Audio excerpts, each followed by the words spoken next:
Hi folks, this is Gettess, and we've got the market sense for the week of October 16th, 2018.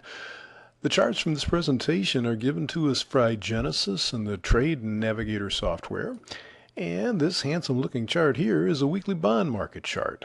We were talking last week about this bar right here looking like an exhaustion bar, and they did indeed turn back around and go to the lower moving average last week, which is about all we could reasonably expect. Now the question is whether that exhausted something serious, big picture, if it's just for a little bounce here. And probably the first piece of business will be trying to get above this middle moving average here, 138.2728 is where that is. If they can go above that, that's a good sign. Not necessarily an incredibly bullish sign, but a good sign. And then it would be up above 140. That upper moving average, the red line there, is 140.09. I don't really expect them to get there this week, but it's a possibility and would be quite bullish if they did.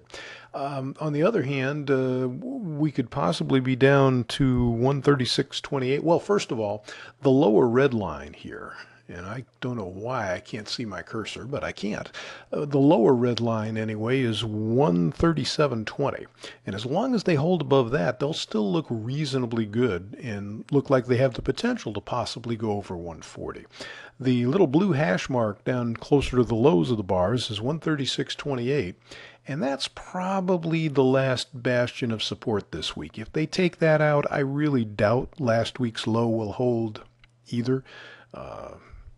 They really shouldn't go down there unless they're in trouble, but they could still possibly go that low and still turn back up. But the big key there, I think, is the 139.27 area. If they can get, or 38.27, I'm sorry, if they can get above 138.28 and especially start trading up there, that would actually be a good sign. And it is a good sign that they've stabilized, which has helped stabilize stocks.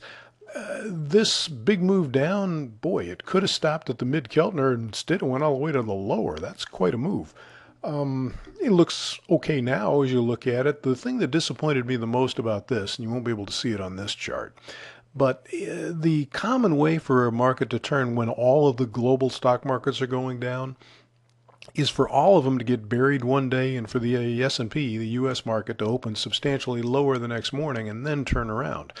That's not what happened here. This turned around in the middle of the night, kind of, but turned around it did.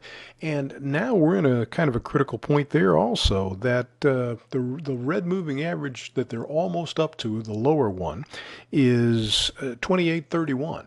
That's just the normal resistance they should get to this week. So until they get above that, they really haven't done anything other than stabilize. But if they can get above that, then they could possibly head up to the middle green moving average, which is 28.73. And anything above that, it kind of doesn't really matter. It would just be good. That's about all I can say. That would be really positive. But again, it is positive that the bond market has stabilized. I think largely the big sell-off in stocks was due to fear of what was going on in the bond market. Just stabilizing it. They don't have to rally. Just stabilizing it calmed them down. And by and large, the economic reports are good, so they look like they want to go up. But again, this week, nothing so far until they get above 28.31. Otherwise, it's just consolidation for the move down, and we'll be waiting for additional weeks to see what they really want to do directionally. So that's what we've got for you today. I hope you can find something profitable to get yourself